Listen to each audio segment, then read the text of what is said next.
اس پر پوری امت کا اجماع ہے کہ اس سے زیادہ افضل رات پورے سال میں نہیں آتی. سب سے افضل رات ہے لیلۃ القدر, اور لیلۃ القدر کا جو سب سے زیادہ امکان ہوتا ہے وہ 27ویں رات میں. یقین تو نہیں ہے لیکن امکان کے درجے میں سب سے زیادہ امکان ہے 27ویں رات میں.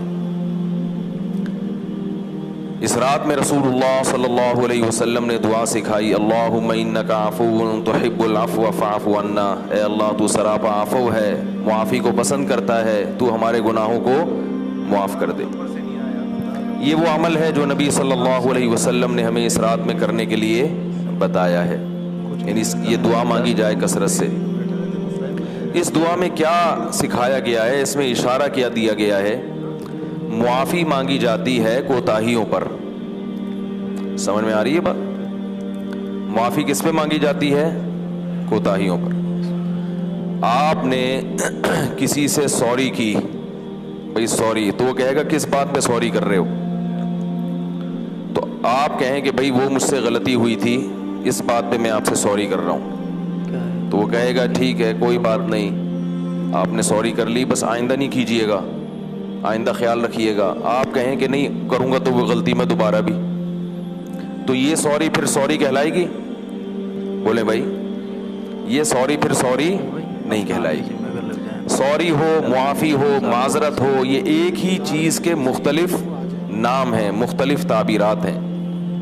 تو اس سے ہمیں پتہ چلتا ہے کہ اس رات میں جو اللہ کے رسول صلی اللہ علیہ وسلم نے ہمیں دعا سکھائی ہے کہ اللہ تو سراپا معافی ہے, معافی کو پسند کرتا ہے, ہمیں معاف کر دے. تو یہ ہم سوری کر رہے ہیں نا اللہ تعالیٰ سے, تو اس سے پتہ چلتا ہے کہ ہم گناہوں سے کیا کر رہے ہیں؟ توبہ. تو اس سے یہ بھی ثابت ہوا کہ یہ رات توبہ کی رات ہے. شاید میں اپنی بات سمجھا نہیں پا رہا. یہ ثابت ہوتا ہے نا کہ یہ رات, تو جی بولے نا بھائی, یہ رات کس چیز کی رات ہے؟ توبہ کی رات ہے, گناہوں سے توبہ کرنا. اور توبہ کسے کہتے ہیں؟ پچھلے پر ندامت ہو, اس وقت اس گناہ کو چھوڑ دے اور آئندہ نہ کرنے کا عزم ہو. اس کا نام کیا ہے؟ توبہ. تو اس رات میں اللہ سے گڑ گڑا کے معافی مانگنی چاہیے, اپنے پرانے گناہوں کو یاد کر کر کے رونا چاہیے. اور حدیث میں آتا ہے کہ رونا نہ آئے تو رونے جیسی صورت بنا لو. اپنے گناہوں کو یاد کر کر کے رونا ہے اور اس وقت اس گناہ کو چھوڑ دینا ہے, اور آئندہ کے لیے اللہ سے یہ عزم کرنا ہے کہ اللہ یہ جو ہم نے گناہ کیے ہیں, اے اللہ تو ہمارے ان گناہوں کو معاف کر دے, ہم توبہ کرتے ہیں, آئندہ نہیں کریں گے. میں سمجھا پا رہا ہوں اپنی بات؟ شکر ہے, جی کی آواز سے پتہ چلتا ہے کہ سمجھا پا رہا ہوں کہ نہیں پا رہا سمجھ. تو یہ اس رات کے کرنے کا کام ہے. مسئلہ ہمارے ساتھ یہ ہے کہ ہم اپنی اصلاح کی کوشش نہیں کر رہے. اصلاح کی ڈیفینیشن ہی معلوم نہیں ہے کہ اصلاح کہتے کس کو ہیں. قرآن مجید میں اللہ تعالیٰ نے جو اصلاح کی تعریف کی ہے نا کہ نیک بن جانا یا اصلاح ہو جانا, وہ کیا ہے؟ وہ قرآن نے جو اصول بیان کیا ہے, فرمایا اما من طغى وآثر الحیات الدنیا فإن الجحیم ہی المأوی, کہ جب بھی دنیا اور آخرت کا مقابلہ ہوگا تو جس نے اس موقع پر دنیا کو ترجیح دے دی, یہ ہے سرکش اور یہ ہے اللہ کا نافرمان. کتنا زبردست اصول بیان کیا ہے. یہ نہیں کہا کہ جس نے دنیا کمانے کی کوشش کی یا دنیا کی لذتیں حاصل کرنے کی کوشش کی وہ تباہ ہو گیا, ایسا نہیں ہے. حلال لذتوں پر اللہ کی طرف سے کوئی پابندی, بولو بھائی, نہیں ہے. جائز لذتیں, بعض لذتیں ایسی ہیں کہ اگر وہ لذتوں کے پیچھے آپ چلیں گے تو آخرت آپ سے روٹھ جائے گی, آخرت ضائع ہو جائے گی.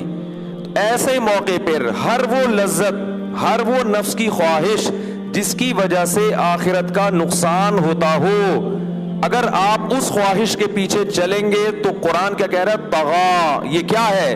سرکش ہے. کہتے ہیں نا طغیانی, طغیانی سے یہ لفظ نکلا ہے طغا, بلکہ طغیانی طغا سے نکلا ہے. یعنی اس نے کیا کی ہے؟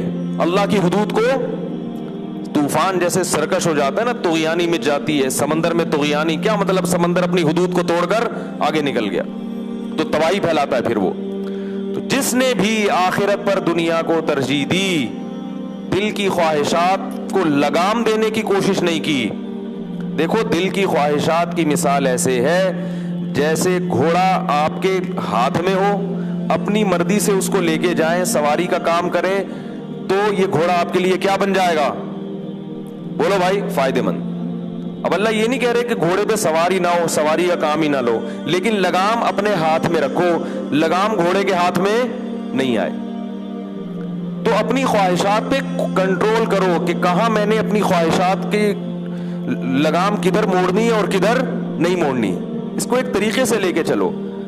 آپ نے کیا کیا؟ گھوڑے پہ سوار ہوئے کہ گھوڑا تو بڑا مفید جانور ہے, اور اس کی لگام گھوڑے ہی کو پکڑا دی بھائی تو پھر گھوڑا اپنی مرضی سے لے کے جائے گا آپ کو, آپ کی مرضی سے نہیں چلے گا, پھر وہ کہیں بھی کھائی میں گرا سکتا ہے.